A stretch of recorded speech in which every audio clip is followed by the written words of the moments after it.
성경 보겠습니다. 호세아 선지서 6장 6절, 구약성경 1262쪽입니다. 다 같이 한 목소리로 읽겠습니다.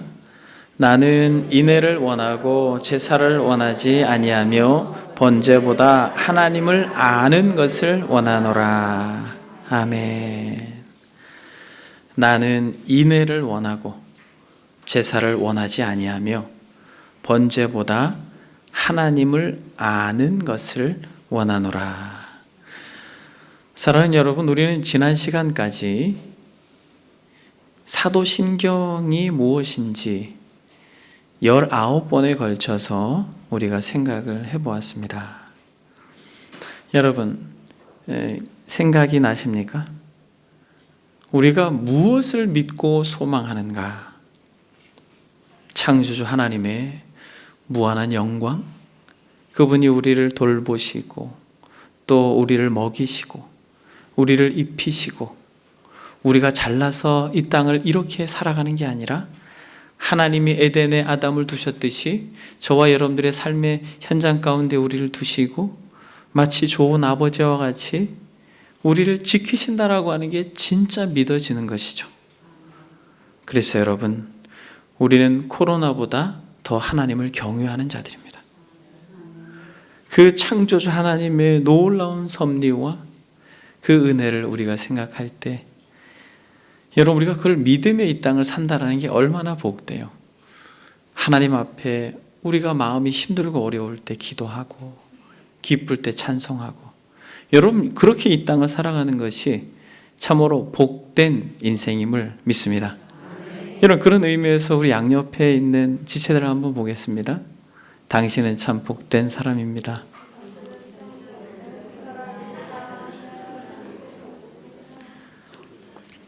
그래, 여러분 얼마나 이 자리에서 여러분들을 보면 참 복되다 그런 생각을 하는지 몰라요.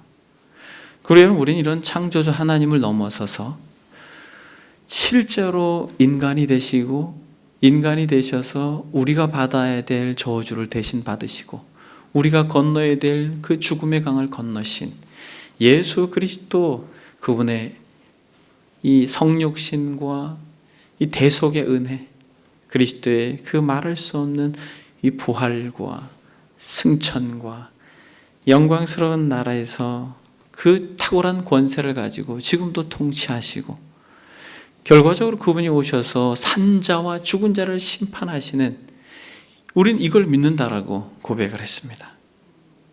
그리고 이것에서 그치는 것이 아니라 객관적으로 구원을 이루신 예수 그리스도, 그분이 떠나심으로 말미암아 누구를 보내주셨어요? 성령을 보내주셨어요. 성령이 우리 안에 계셔서 우리의 고집스럽고 우리의 죄악된 자기밖에 모르는 너무나도 이기적인 우리의 마음을 다듬으시고 새롭게 하셔서 너를 생각하고 공동체를 생각하고 거룩한 공교회를 사모하게 하는 마음으로 빚으시면서 결국 우리가 몸이 온전히 부활하여 영원히 살 것에 대해서 지난 시간까지 살펴보았습니다. 여러분 기억나십니까? 무려 19시간이나 이것을 여러분들하고 나눴습니다. 혹시 여러분, 만약 여러분들 가운데 정말 우리가 무엇을 믿는가를 정말 알길 원하면 다시 들을 수 있는 기회가 있습니다. 여러분들이 채널을 통해서 끊임없이 반복하여 들음으로 저와 여러분들이 믿고 소망하는 게 무엇인지 더 구체화되기를 바랍니다. 그러면서 여러분, 제가 지난 시간에 마지막으로 사도신경을 마무리하면서 무슨 주제로 여러분들에게 말씀을 전하였습니까? 영생. 영생이 무엇입니까? 영생은 그저 오래 사는 게 아니에요. 호수를 꽂고 영원히 살라 그러면 여러분 살고 싶겠어요? 아니죠. 완전한 몸으로, 약한 몸이 강한 몸으로, 썩어질 몸이 썩지 않을 몸으로, 육의 몸이 신령한 몸으로, 우리의 육신의 몸은 하나님의 영광을 대면하면 녹아지는 거예요. 그러나 하나님의 영광을 온전히 대면해도 그것을 풍성히 누릴 수 있는 영광체로 변화된 몸으로 영생하는데, 오래 사는 것만이 영생이 아니라 진짜 성경에서 말할 때 영생은 뭐라는 거예요? 영생은 하나님을 아는 것이다 라고 말하였습니다. 그러므로 요한계시록에도 14만 4천으로 영광스러운 새 예루살렘으로 들어가는 복된 인생들은 하나님을 알고자 갈망했던 이들, 그것에 대해서 목말라 했던 이들, 그들이 바로 영생을 누렸던 자들이고 영생을 지금 누리고 있는 자들입니다. 그런 의미에서 여러분, 우리는 사도신경이라고 하는 저와 여러분들이 무엇을 믿는가라고 하는 것에 대한 간단한 개관을 하였습니다만, 이제는 우리가 어떻게 해야 되겠어요? 하나님이 어떤 분이신가 알아야 되는 것이에요. 그래서 오늘 제목이 무엇입니까? 여호와를 알자. 여호와를 알자. 하나님을 아는 것을 원한다라고 말합니다. 여러분, 한번 주보를 한번 보겠습니다. 광고란에 보면 하나님인가 나 자신인가, 여러분 한번 같이 한번 읽어볼까요? 여러분들 가운데 좀 힘들어하는 분이 계셔가지고 입을 벌려가지고 우리가 같이 한번 읽어보겠습니다. 하나님인가 나 자신인가. 많은 신앙인들의 필요는 인간 중심적인 것, 그처럼 인간적 신앙이 가져다 주는 위안은 참된 신앙에 대한 건전한 이해에서 비롯하는 하나님과의 영원한 화평에 결코 이룰 수 없습니다. 세상과 인간관계와 삶의 성공에 지나치게 몰두한 나머지 많은 신앙인들은 하나님의 진노에서 벗어나는 웅대한 구속 계획을 깨닫지 못합니다. 우리는 마음과 생각으로 어떤 사람이나 대상을 사랑하지만 그것이 과연 하나님인가요? 아니면 자기 자신인가요? 사도신경의 렌즈를 통해서 보는 기독교의 핵심이라고 하는 책, 마이클 호튼 목사님께서 쓴 저서의 내용을 제가 여러분들과 잠시 인용했습니다. 우리가 읽었는데 잘 모르겠죠? 그렇죠? 읽었는데 잘 모르겠어요. 이 말은 무엇이냐면, 많은 신앙인들의 필요는, 그러니까 신앙생활을 한다라고 하는 많은 사람들은 인간 중심적이라는 거예요. 그렇게 인간적 신앙, 즉 나 중심, 내가 원하는 신앙을 한다라고 했을 때 그것은 참된 신앙에 대한 건전한 이해에서 비롯되어지는 하나님과의 영원한 화평, 영생에 이를 수가 없습니다라고 말하는 거예요. 그러니까 10년, 20년, 30년 교회를 다녔지만 그것이 내가 원하는 신앙생활의 패턴으로 그렇게 종교 생활을 했다면 성경이 말하고 있는 영생을 누릴 수 없는 존재가 된다는 것입니다. 세상과 인간 관계의 삶에, 그러니까 세상을 살아가는 삶의 영역 속에서 성공에 지나치게 몰두한 나머지 많은 신앙인들은, 그렇게 종교 생활을 하는 사람들은 하나님의 진노에서 벗어나는 웅대한 구속 계획을 깨닫지 못한다라는 거예요. 그러니까 거룩한 공교회로 하나님께서 지금도 가시적인 교회를 통하여 진짜 하나님의 백성을 모은다라고 하는 이 놀라운 진리에 대하여 이해가 없다라는 거예요. 내가 교회를 다니고 마치 이방 종교의 어떤 신을 모시듯 내가 원하는 대로 빌고 내가 구하는 것을 받으면 되는 거예요. 그렇게 신앙생활을 하는 이들, 세상과 인간과의 삶의 성공에 그냥 이 마음이 치우쳐 있으면서 그렇게 신을 누구를 위해서? 나를 위해서 우상처럼 섬기는 인생들에게 있어서는 뭐라는 거예요? 하나님께서 계획하신 웅대한 구속 계획을 깨닫지 못한다라는 거예요. 여러분, 저는 여러분들과 이제 영생은 하나님을 아는 것이다라고 그렇게 소개를 하면서 앞으로 굉장히 긴 여정을 같이 가려고 합니다. 여러분, 지금 이 마이클 호튼이라고 하는 목사님께서 당시에 미국 사회에 많은 사람들이 교회를 출입하지만은 적지 않은 이들이 나를 위해서 신이라고 하는 존재를 만들고 그를 섬김으로써 우상을 숭배하는 듯한 모습 속에서 가슴 아파 쓴 글이에요. 여러분, 이것이 지금 한국 상황의 많은 교인들의 모습인 것입니다. 사랑하는 여러분, 나는 인애를 원하고 제사를 원치 아니하며 번제보다 하나님을 아는 것을 원한다라고 하는 이 호세아 시대의 상황이 다 이랬다라는 거예요. 인간 중심의 신앙 생활을 하지 말고 하나님 중심의 신앙으로 돌아서십시오라고 말하는 게 바로 오늘 본문의 외침인 것입니다. 너희들이 제사를 드리고 번제를 드리지만 왜 그러고 있니? 라고 질문을 던지는 거예요. 하나님은 제사를 원치 않고 인애를 원하고 번제보다 하나님을 아는 것을 원한다라고 말씀하고 있는 것입니다. 우리가 예배를 드리는 게 무엇입니까? 우리가 신앙생활을 한다는 게 무엇이에요? 불편한 마음을 조금 위로받기 위해서입니까? 대형 교회의 뒷좌석에 앉아가지고 예배 때마다 신문을 펴 들고 있는 자들과 그저 다르지 않는 모습으로 우리가 주님 앞에 있다면 그것은 오늘 이 마이클 호튼이 말한 것처럼 하나님의 진노에서 벗어나는 웅대한 구속 계획을 깨닫지 못하는 자인 것입니다. 이러한 외침을 2800년 전에 호세아가 이스라엘 백성들을 향해서 외쳤어요. 너가 주인인 예배가 아니라 하나님이 주인인 예배를 드려야 된다.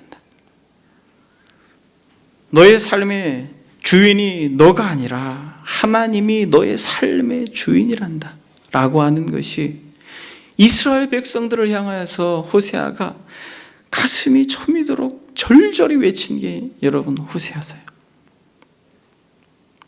제가 이 설교를 준비하면서 호세아 마음이 느껴지니까 하나님이 얼마나 이 이스라엘 백성들을 향해서 마음이 아팠을까 라고 하는 생각이 공감이 되는 것이에요. 사랑하는 여러분, 나는 인애를 원하고 제사를 원치 아니하며 번제보다 하나님을 아는 것을 원하노라 라고 하는 이 말씀을 통하여 저와 여러분들이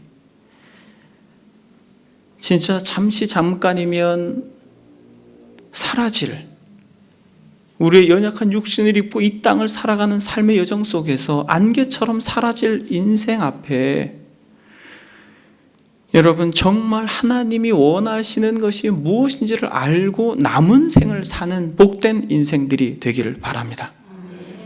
하나님이 원하시는 게 무엇인가? 하나님이 기뻐하는 게 무엇인가? 나는 인애를 원하고 제사를 원치 아니하며 번제보다 하나님을 아는 것을 원한다라고 말한 이 호세아의 외침에 근거하여서 하나님이 진짜 원하는 삶이 무엇인가 우리가 이 시간에 성령께서 여러분들의 마음을 만져주셔서 깨닫게 하는 은혜가 있기를 소망합니다. 여러분, 오늘 이 본문을 이해하려면 호세아 시대의 배경을 먼저 알아야 됩니다. 호세아 시대 때의 배경은 제사와 번제가 차고 넘쳤던 시대예요. 그리고 양과 소를 제사를 드릴 때 마음껏 가지고 와서 잡았던 시대입니다. 이 시대는, 호세아 시대는 북이스라엘 사상 최고의 황금기였다라고 학자들은 이야기합니다. 왜냐하면 이 호세아 1장 1절에 이 시대적 배경을 너무나도 잘 묘사하고 있습니다. 여러분 한번 보겠습니다. 같이 읽겠습니다. 호세아 1장 1절. 우시아와 요담, 아하스, 히스기야가 이어 유다 왕이 된 시대 곧 요아스의 아들 여로보암이 이스라엘 왕이 된 시대, 부에리의 아들 호세아에게 임한 여호와의 말씀이라. 여러분, 지금 부에리의 아들 호세아에게 하나님께서 임한 말씀이에요. 호세아가 그냥 무턱대고 한 말이 아니라 하나님께서 이 말씀을 누구에게? 호세아 입에 담아 주었어요. 그러니까 여러분, 지금도 제가 하는 말이, 이 말씀에 근거해서 이 선포되어지는 말이 인간적인 말이 아니라 주의 음성으로, 하나님의 음성으로 들을 수 있기를 소망합니다. 여러분, 지금 이 호세아가 이렇게 하나님의 말씀을 전하는 시대가 어떤 시대예요? 지금 호세아는 어디서 이러한 메시지를 전하고 있습니까? 북이스라엘에서, 그것도 북이스라엘의 수도인 사마리아에서 전하고 있어요. 그런데 이 시대는 여로보암 시대라고 말해요. 그런데 남유다는 어때요? 우시야, 요담, 아하스, 히스기야라고 하는 4대 왕이 걸친 그 시대에 여로보암 왕 시대, 남유다는 4대 왕이 지났고 북이스라엘은 한 왕, 여로보암 2세가 통치하던 시대. 무슨 말이에요, 여러분? 한 사람이 40년이 넘도록 통치를 하면 어떻게 되겠어요? 그것은 정권이 견고하기 때문에 그래요. 그래서 이스라엘 역사 속에서, 북이스라엘 역사 속에서 이만큼 경제적으로나 정치적으로 호황을 누렸던 시대가 없었다라고 말하는 것이에요. 열왕기하 14장에 보게 되면 이런 말씀이 있습니다. 여로보암이 이스라엘 영토를 회복하되, 여로보암이 이스라엘 영토를 회복하되 하맛 어귀에서부터 아라바 바다까지 하였으니 라고 이야기합니다. 이 하맛 어귀에서부터 아라바 바다까지라고 하는 이 표현을 왜 쓰고 있냐면, 다윗 왕이 이 왕권을 솔로몬에게 물려주고 이스라엘이 가장 부강했던 솔로몬 시대의 판도가 바로 이 지형이었다라는 거예요.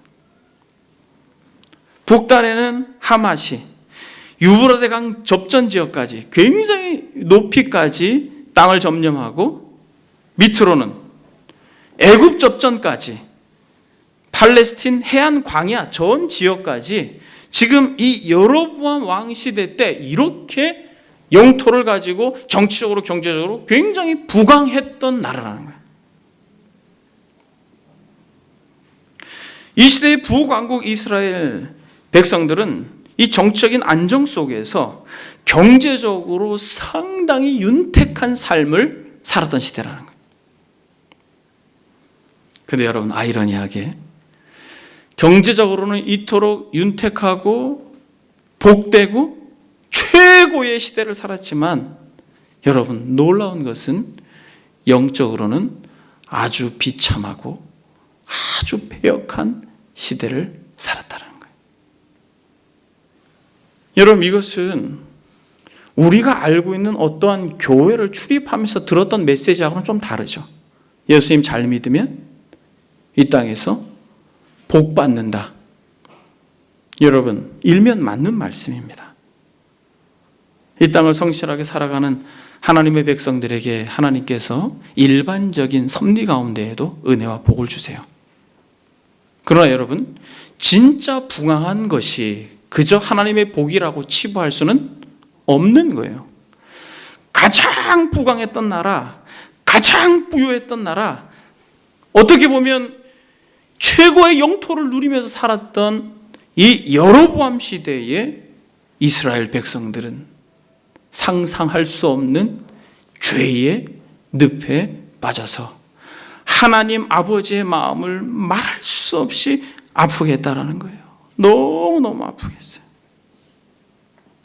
여러분, 어떻게 아프게 했습니까? 하나님의 마음을 너무너무 아프게 했어요. 하나님께서 호세아를 불러서 음탕한 여인이랑 결혼하라 해요. 그리고 세 자녀를 낳습니다. 이스라엘이라고 이름을 주고 로로아마 로암이라고 한 이름을 주는데 그 이름의 뜻이 뭐예요? 여러분, 호세아 1장을 보겠습니다. 1장 6절을 보니까 고멜이 또 임신하여 딸을 낳음에 여호와께서 호세아에게 이르시되, 그의 이름을 로로하마라 하라. 내가 다시는 이스라엘 족속을 긍휼히 여기서 용서하지 않을 것입니다. 여러분, 이름을 그렇게 지라고 하고 이 아이의 이름을 이렇게 짓는 거예요, 여러분. 내가 다시는 이스라엘 족속을 긍휼히 여겨서 용서하지 않겠다. 여러분, 이게 아버지의 본심입니까? 여러분, 이게 하나님의 본심이에요. 진짜 이들을 용서하지 않겠다라는 말이 아니잖아요. 돌아오라는 얘기예요. 여호와께 돌아오라. 여호와께 돌아오라. 여호와를 알자. 힘써 여호와를 알자. 이렇게 외친 게 호세아예요. 여러분, 반어적으로 표현한 것이에요. 여러분, 구절을 보십시오. 고멜이 로로하마를 젖댄 후에 임신하여 아들을 또 낳았는데 그 이름을 로암미라고 지으라고 해요. 하나님께서. 이름이 뭡니까? 너희는 내 백성이 아니다. 나는 너희 하나님이 되지 아니할 것이야. 여러분, 하나님의 마음이 느껴지세요? 하나님의 마음이 느껴지십니까, 여러분? 여러분, 하나님의 본심은 그게 아니에요. 여러분, 2장 23절을 한번 보십시오. 내가 나를 위하여 그를 이 땅에 심고 긍휼히 여김을 받지 못하였던 자를 긍휼히 여기며 내 백성이 아니었던 자에게 향하여 이르기를 너는 내 백성이라 하리니 그들은 이르기를 주는 내 하나님이시라 하리라. 여러분, 이게 아버지의 마음이에요. 그러나 여러분, 이 부유함과 풍요로움에 눈이 멀어서 하나님 앞에서 철저히 제사를 드리고 번제를 드리지만 그 가운데 중심으로 주를 사랑하는 마음이 없는 거예요. 사랑하는 여러분, 내가 다시는 너희에게 용서하지 않겠다. 나는 너희 하나님이 되지 않고 너희는 내 백성이 되지 않을 거야 라고 말하면서 이렇게 호세아에게 음탕한 여인하고 결혼하고 자식을 낳아 그 이름을 그렇게 줬지만은 이게 본심이 아니잖아요. 그럼 호세아를 보냈겠어요? 불러서 이스라엘 백성들에게 아버지의 마음을 전하게 했겠습니까?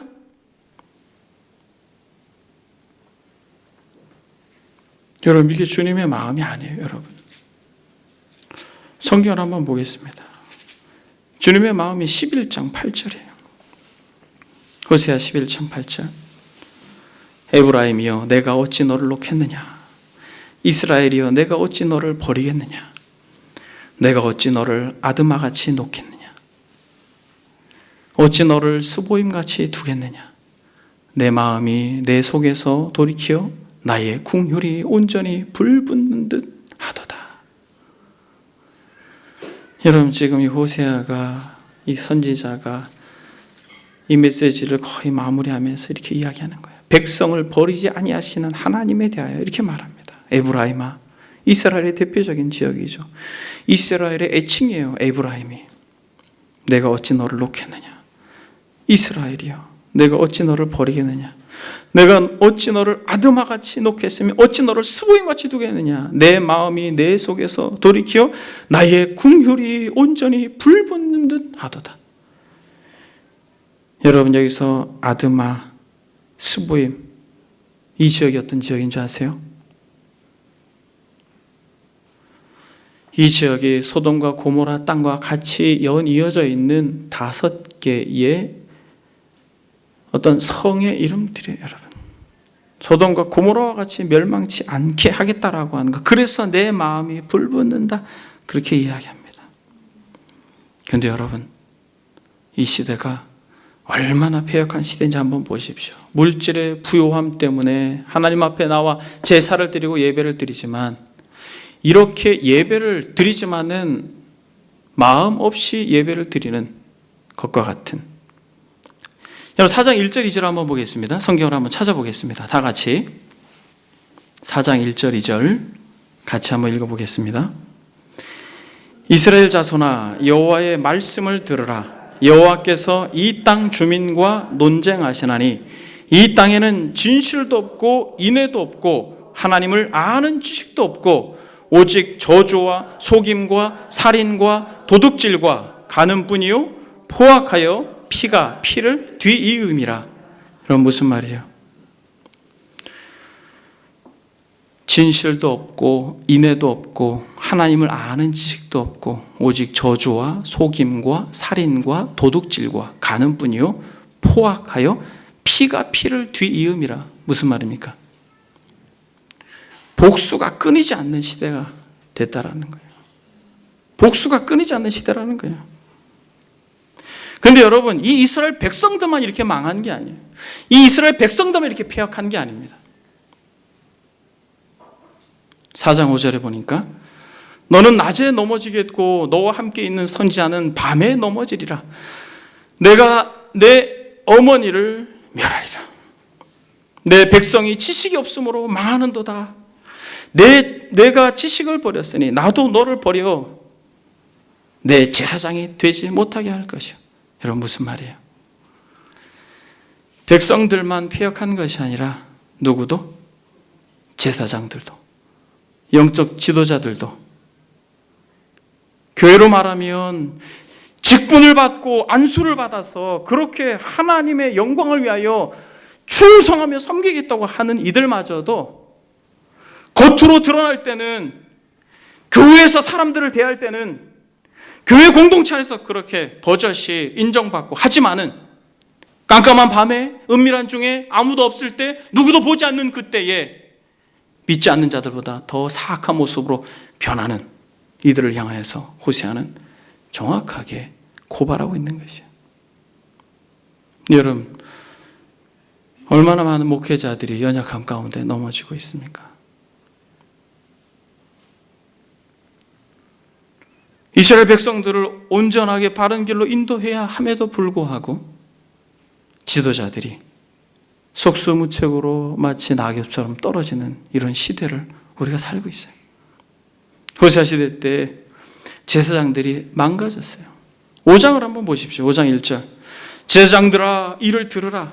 이스라엘 족속들아 깨달으라. 왕조가 귀를 기울이라. 너희에게 심판이 있나니 라고 말합니다. 제사장들은 어느 순간 이스라엘 족속 가운데 높은 자들과 어깨를 나란히 하면서 그렇게 제사를 자기네들이 원하는 대로 자신의 배를 불리는 데에 제사를, 번제를 사용하고 있는 것이죠. 그래서 여러분, 이스라엘 백성들 가운데 죄를 조장하고 오히려 죄를 묵인하고 죄를 더욱 짙도록 해서 죄를 사함받기 위하여 번제를 드리기 위해서, 제사를 드리기 위해서 양과 소를 가지고 오면 그것으로 자신을 치부하였던 자들, 배를 불렸던 자들이 종교인들이었어요. 그것에서 자기들은 존재감을 느꼈고 그것에서 자기들은 권세를 마음껏 휘둘렀습니다. 호세아 선지자 같은 시대에서 하나님께서 얼마나 마음이 아프면, 여러분, 하나님이 얼마나 마음이 아프면 남유다의 농부를 들어서 보내는 거예요. 북이스라엘로. 누굽니까 여러분? 남유다의 농부를, 그에게 하나님의 말씀을 입에 두어서 북이스라엘로 보내는 거예요. 여러분, 그 선지자가 누굽니까? 아모스 선지자입니다. 동일한 시대에, 여로보암 왕 시대에 북이스라엘에 와서 동일하게 아버지의 마음을 외치고 있는 것이에요. 여러분, 아모스서를 한번 보겠습니다. 5장 21절 23절에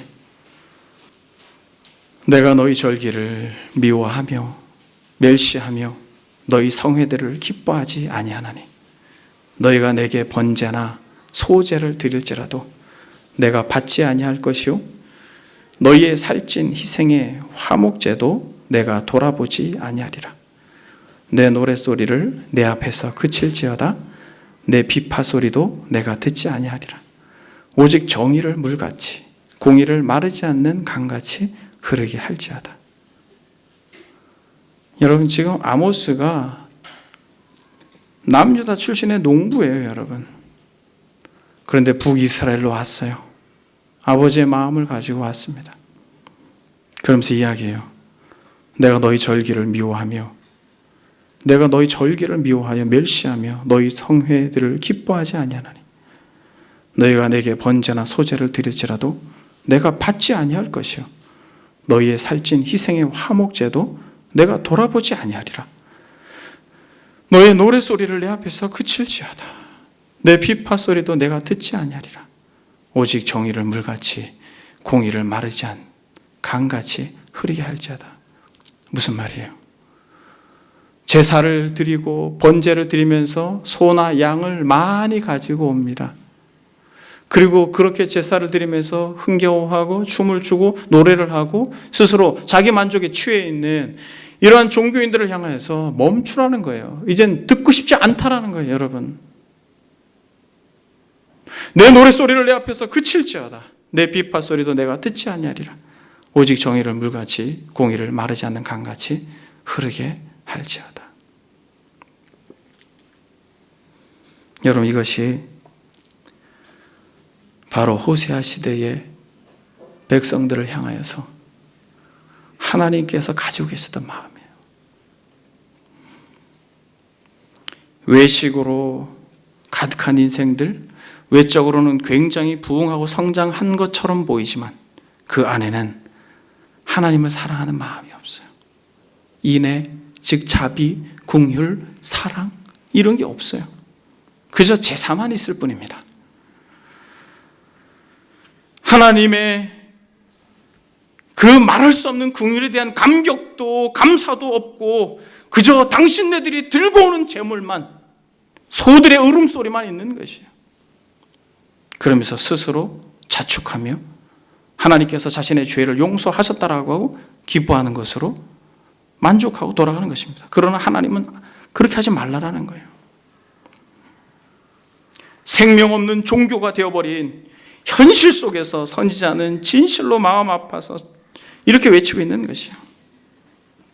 하나님 없는 제사가 되어버린 현실, 몸은 번제를 드리려고 왔지만은 마음은 그 제사의 현장에 없는. 여러분, 이 호세아 시대의 죄악이 무엇이에요? 우상 숭배도 만연합니다, 여러분. 4장 13절에 보면 그들이 산꼭대기에서 제사를 드리며 작은 산 위에서 분향하되 참나무와 버드나무와 상수리나무 아래에서 하니 이는 그 나무 그늘이 좋음이라. 우상 숭배하는 것이에요. 음란한 고멜과 같이 다른 남자에게로 간 여인과 같이 우상에게 가서 경배하고 제사하고 절하는 것, 이것이 호세아 시대에 표면적으로 드러나는 죄입니다만 여러분, 호세아는 그렇게 말하지 않아요. 호세아가 말하는 호세아 시대의 가장 강력한 죄의 본질은 무엇이에요?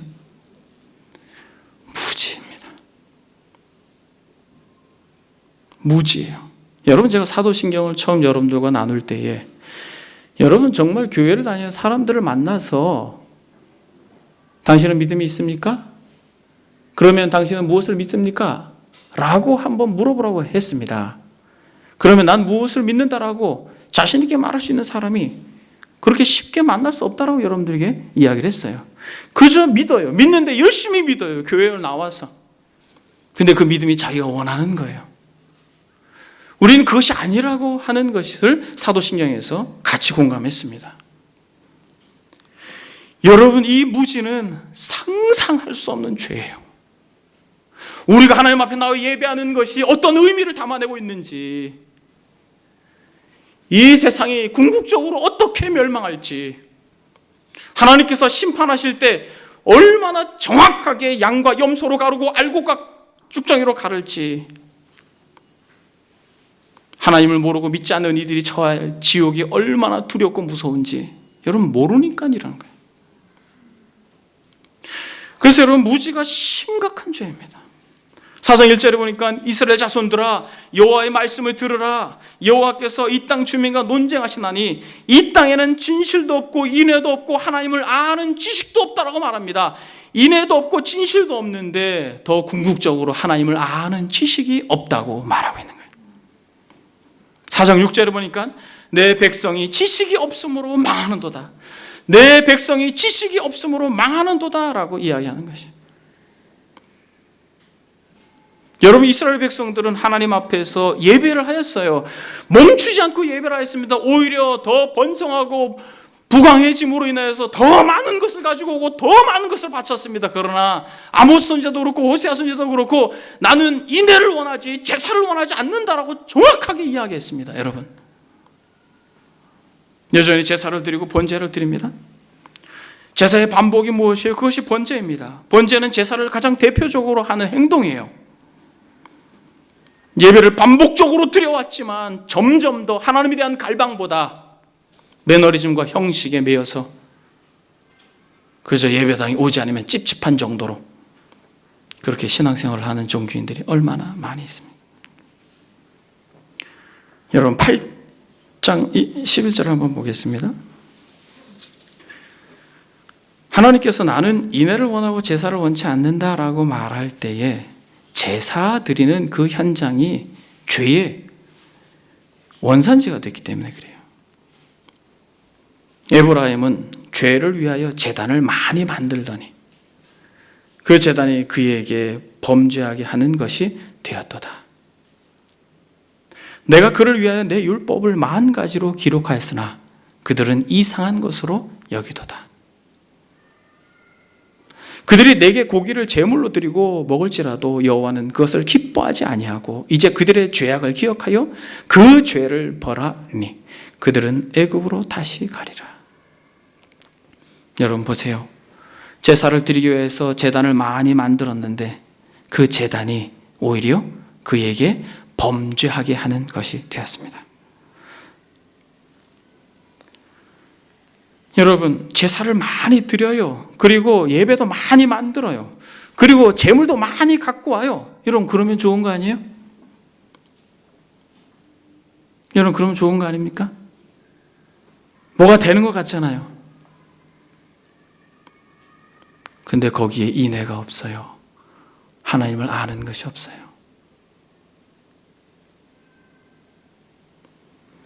여러분 무지는 죄입니다. 여러분 무지는 그냥 관용으로 봐줄 수 있는 게 아니에요. 여러분 남녀가 사랑을 해요. 그래서 결혼을 했습니다. 근데 결혼을 했는데 사랑해서 결혼했는데 헤어져요. 그래서 여러분 이런 비유가 있습니다. 어떤 비유가 있어요? 소와 사자의 비유가 있잖아요. 소와 사자가 결혼해서 여러분 사랑한다고 해가지고 미치도록 사랑한대요.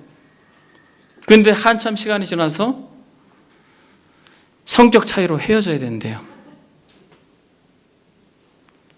여러분 헤어져야 되는데 그 헤어지게 되는 아주 근본적인 이유가 무엇입니까? 무지입니다. 여러분 지금 제가 드린 이 말씀을 명심하십시오. 여러분들이 정말 사랑하는 마음으로 헌신된 마음으로 작은 교회에서 섬기고 하는 것에 대하여 여러분 너무나도 감사하고 기쁜 것입니다. 그러나 만약 같은 방향을 볼 수 없으면 여러분 소와 사자가 되는 거예요. 소는 최선을 다했습니다. 최선을 다해가지고 풀을 뜯어서 사자에게 줬어요. 근데 어떻게 됐습니까? 사자는 처음에는 소가 너무 사랑스러워가지고 그 풀을 먹었어요. 몇 번? 소화가 안 되는 거예요. 소화가 안 돼. 사자도 여러분 소를 너무 사랑해가지고 시간만 되면 어떻게 했습니까? 피가 철철 떨어지는 생고기를 갖고 와서 먹으라고 하는 거예요. 어떻게 돼요, 여러분? 먹을 수가 없는 거예요. 여러분, 이건 상대에 대한 이해의 무지입니다. 여러분, 우리가 하나님 앞에 나와 예배를 하는데 여러분들은 하나님이 어떤 분이신지 알고 있습니까? 우리가 드리는 이 예배가 어떠한 의미와 어떠한 무게가 있는지 여러분 알고 있습니까? 하나님은 이 무지한 이스라엘 백성들을 향해서 계속 외치는 것이에요. 내 백성이 지식이 없으므로 망하는도다. 여러분 주보를 한번 보겠습니다. 토마스 왓슨은 무지에 대하여 이렇게 글을 씁니다. 복음의 태양이 우리의 지평선에서 빛을 발한 지 그토록 오랜 세월이 지난 오늘날에 와서도 그들의 마음에 베일이 가려져 있다는 것은 슬픈 일입니다. 무지에 쌓여 있는 사람은 하나님께 합당한 예배를 드릴 수 없습니다. 스콜라 신학자들은 모든 죄는 무지에 근거하고 있다라고 말합니다. 예레미야는 악에서 악으로 진행하며 또 나를 알지 못하느니라 라고 말씀합니다. 오성, 즉 인간의 인식 능력 위에 무지가 왕노릇하게 되면 감정에는 정욕이 날뛰게 됩니다. 지혜자는 지식 없는 소원은 선치 못하고 라고 말씀합니다. 이 같은 사람에게는 하나님을 향한 믿음도 하나님에 대한 두려움도 없습니다. 믿음이 없다는 말은 지식은 횃불을 들고 믿음을 선도하기 때문입니다. 눈이 빛이 없이는 볼 수 없는 것과 마찬가지로 인간은 지식이 없이는 믿을 수 없습니다. 그는 하나님을 전혀 두려워하지 않습니다. 자기가 알지 못하는 자를 어떻게 두려워할 수 있겠습니까? 여러분, 하나님은 호세아를 불러서 무지를 깨우는 자가 됐어요. 근데 여러분, 이들이 모르는 게 뭐예요, 여러분? 이스라엘 백성들이 지금 모르는 게 뭐예요?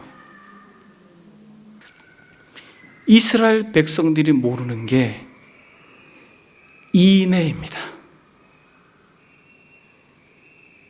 나는 인애를 원하고 제사를 원치 아니하며 번제보다 하나님 아는 것을 원한다라고 말씀하고 있죠. 이것은 대조를 이루고 있는 것이에요. 나는 인애를 원하고 제사를 원치 않는다. 이 말은 무슨 말이에요?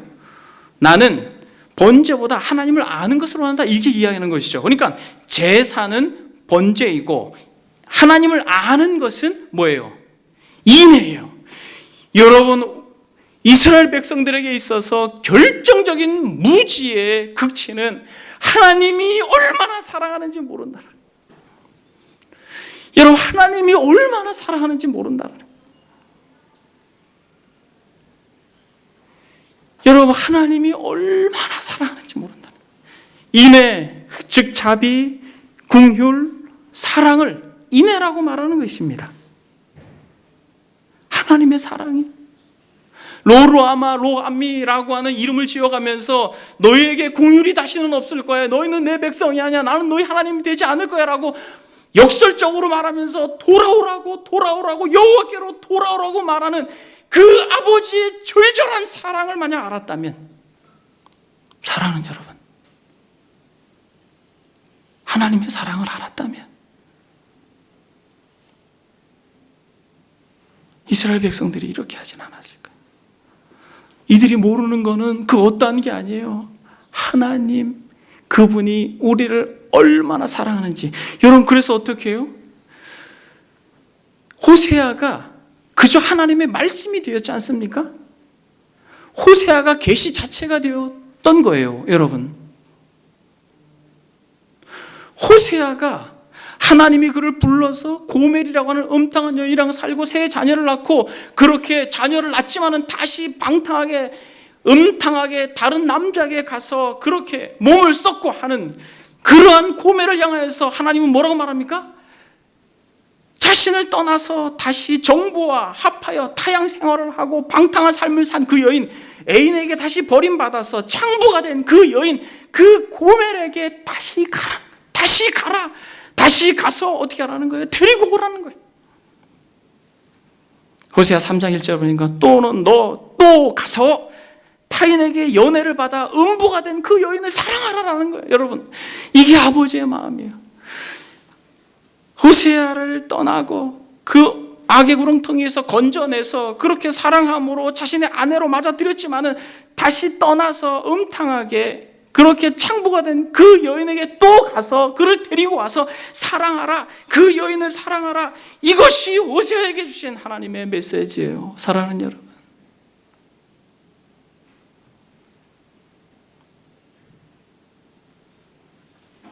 무조건적인 사랑, 계속하여 산에 들러가서 우상을 숭배하고 음탕한 여인들을 향하여서 자기가 원하는 대로 자기의 뜻을 따라서 그렇게 눈이 멀어 이 세상을 향하여 킁킁거리고 달려가는 이들을 향하여 가로막고 주께로 돌아오라 라고 말하면서 내가 너희를 사랑한다, 내가 너희를 사랑한다. 이 마음을 만약 이스라엘 백성들이 알았다면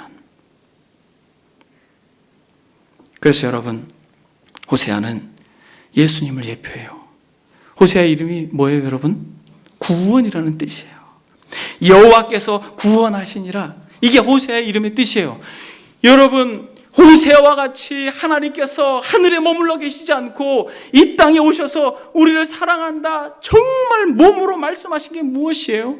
우리의 구원자 되시는 예수 그리스도를 이 땅에 보내서 그분에게 그 예수라고 하는 이름을 주시고 그 이름의 뜻을 무엇라고 했습니까?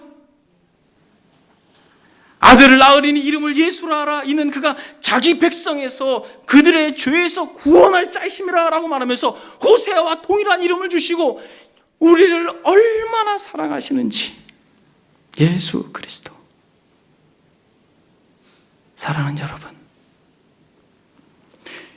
죄를 파헤치고 막 죄를 지적한다고 해서 여러분 우리가 그 죄에서 등을 돌려 하나님께로 갈 수 있는 게 아니에요. 하나님이 더 좋으면 돼요. 근데 여러분, 어떻게 그분을 더 좋아할 수 있어요? 어떻게 더 그분을 사랑할 수 있습니까, 여러분? 어떻게? 하나님을 알아야 되는 거예요. 여호와를 알자. 힘써 여호와를 알자. 사랑하는 여러분, 저와 여러분들은 이대로 머물러 있어서는 안 돼요. 목말라 하고 갈증을 느끼고 더 그리스도의 풍성한 은혜와 진리 가운데로 나아가야 될 줄 믿습니다. 이러한 죄에서 벗어나는 유일한 길은 하나님이 얼마나 우리를 사랑하는지 알면 돼요. 그럼 벗어날 수 있어요. 여러분, 혹시 여러분들이 오랜 세월 동안 말할 수 없는 죄에 깊이 젖어서 해결되지 못하는 죄가 있습니까? 여러분, 걱정하지 마세요. 죄보다 더 강력한 사랑으로 우리에게 찾아오신 예수 그리스도, 그분을 소망하게 될 때 여러분, 우리는 모든 죄에서 돌이키게 될 것입니다. 그래서 여러분, 우리는 이제 앞으로 하나님이 어떤 분이신지 알아가길 원합니다. 오늘 본문을 우리 주님께서 정확하게 인용합니다. 어떻게 인용하세요? 마태복음 9장에 보게 되면 너희는 가서 내가 긍휼을 원하고 제사를 원하지 아니하노라 하신 뜻이 무엇인지 배우라. 나는 의인을 부르러 온 것이 아니요 죄인을 부르러 왔다. 여러분, 우리가 하나님의 그 자비와 하나님의 그 사랑과 하나님의 공의와 하나님의 거룩과 하나님의 전능하심과 하나님의 지혜와 하나님의 영원하심과 하나님의 변함없으신 사랑과 하나님의 영광을 우리에게 비추면 비출수록 우리의 무지와 우리의 교만과 우리의 연약함이 드러나면서 어떻게 돼요? 오 주님, 나는 죄인입니다. 그러므로 죄인을 부르러 오셨다는 말이 이 말씀이군요. 주님께서 긍휼을 원하고 제사를 원하지 않는다는 말이 이 말씀이군요. 예배를 나올 때에 마음을 가지고 나오는 것입니다. 나 같은 죄인을 위해 죽으신 그리스도를 사랑하는 마음으로 우리가 이 예배 현장에 있을 때 하나님이 이 예배를 기뻐 받으시고 그에게 한량없는 자비와 긍휼하심을 더하여 주실 줄 믿습니다. 그래서 여러분, 이것을 너무나도 잘 알았던 다윗은 이렇게 말합니다. 주께서는 제사를 기뻐하지 아니하시나니 그렇지 아니하면 내가 드렸을 것이라. 주는 번제를 기뻐하지 아니하시나니 하나님께서 구하시는 제사는 상한 심령이라. 하나님이여, 상하고 동의하는 마음을 주께서 멸시치 아니한다고 말합니다. 여러분들이 예배를 나올 때에 무엇보다 마음을 가지고 나오십시오. 주님을 사랑하는 마음을 가지고 나오십시오. 하나님의 영광스러운 진리에 여러분들을 비추어서 여러분들의 부족과 한계가 있어도 괜찮아요. 그냥 긍휼한 마음으로 인애를 가지고 그리스도의 사랑에 근거하여서 그 십자가의 은혜를 힘입고 거저 주님께 나오십시오. 거저 그냥 나오는 것이에요. 무엇만 있으면 돼요? 마음만 있으면 돼요. 주를 사랑하는 마음만 있으면 됩니다. 주를 의지하는 마음만 있으면 돼요. 주님께서 구하는 제사는 상한 심령이라. 근데 여러분, 이 상한 심령이 없이 주님을 예배할 때에는 하나님께서 나는 인애를 원하고 제사를 원하지 않는다라고 말합니다.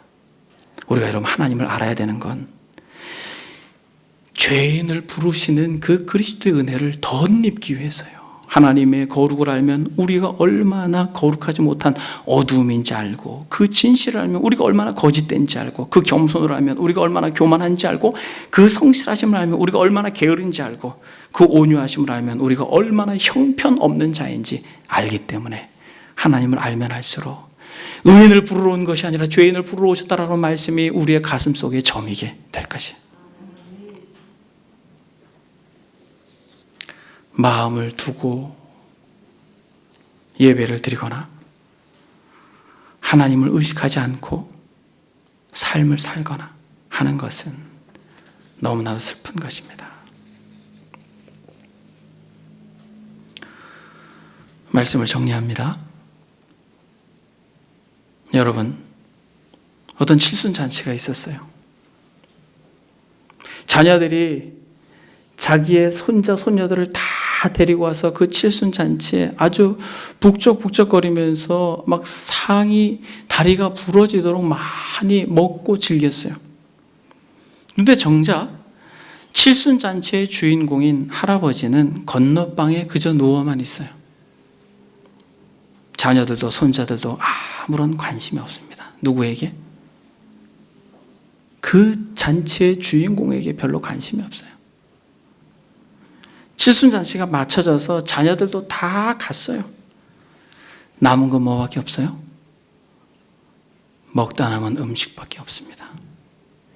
손자 손녀들이 다 떠난 잔치에 그 방에서 방문을 열고 나와 그 어지럽혀진 자리를 보는 그 칠순잔치의 주인공인 할아버지의 마음이 어떨 것 같아요? 하나님 없는 예배, 마음으로 드리지 않는 예배, 하나님을 의식하며 그 존재에 대한 소망이 없이 살아가는 삶의 태도들. 여러분, 코로나라고 하는 참 어려운 시기를 우리가 살아가고 있지만 코로나보다 더 두려운 분은 하나님이라는 걸 여러분 아셔야 됩니다. 오늘 이 밤에 내가 너희 영혼을 데리고 가면 이 모든 것이 누구 것이 되겠느냐라고 말씀하시죠. 풍랑이 일었을 때 제자들이 그 풍랑을 두려워해요. 그런데 주님께서 풍랑을 잠잠케 하셨어요. 그러니까 제자들이 풍랑보다 누구를 더 두려워해요? 주님을 더 두려워해요. 이 풍랑과 파도를 잠잠케 하시는 이분은 누구신가? 여러분, 세상이 아무리 폭포수와 같이 큰 파도와 같이 여러분들 뒤 없는 것 같아 보여도 그 세상보다 더 큰 하나님을 저와 여러분들이 진실로 경외하는 자들이 되기를 소망합니다. 영생은 유일하신 참 하나님과 그의 보내신 자 예수 그리스도를 아는 것입니다. 이 시간 다 같이 기도하겠습니다. 기도할 때 바울이 에베소 교인들을 향하여서 이야기했던 것처럼 그리스도의 사랑의 그 깊이와 넓이와 높이와 길이를 알기를 원합니다 라고 고백했던 것처럼 주님, 하나님이 여러분들을 얼마나 사랑하는지, 하나님이 저와 여러분들을 얼마나 사랑하는지 정말 알려달라고, 그래서 하나님 외에 다른 것에 너무 마음 빼앗겨 있는 우리 자신을 좀 돌아볼 수 있게 해달라고 이 시간 은혜를 구하겠습니다. 기도하겠습니다.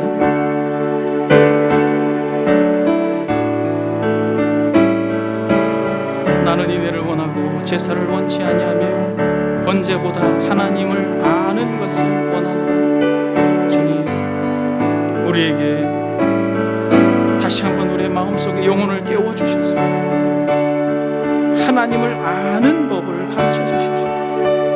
하나님을 알기를 갈망할 수 있도록 도와주십시오.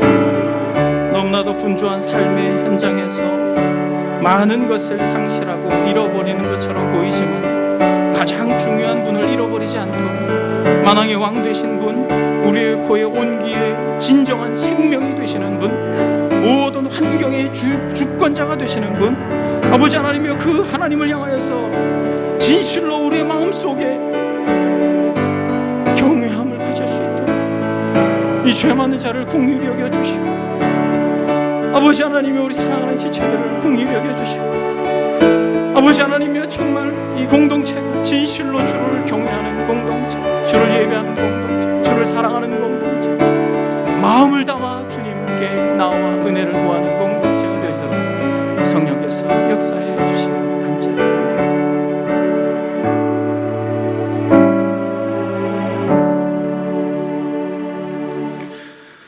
나는 인애를 원하고 제사를 원치 아니하며 번제보다 하나님을 아는 것을 원하노라. 주님, 이 부족한 종을 긍휼히 여겨주시고 무지를 깨워주셔서 얼마나 하나님이 우리를 사랑하는지, 얼마나 하나님께서 사랑하는 지체들을 정말 소중히 여기는지 주님 잘 가르쳐 주셔서 하나님 아버지 다 같이 영생의 기쁨을 누릴 수 있도록 우리에게 은혜를 더하여 주옵소서. 감사드리며 예수님의 이름으로 기도드립니다. 아멘.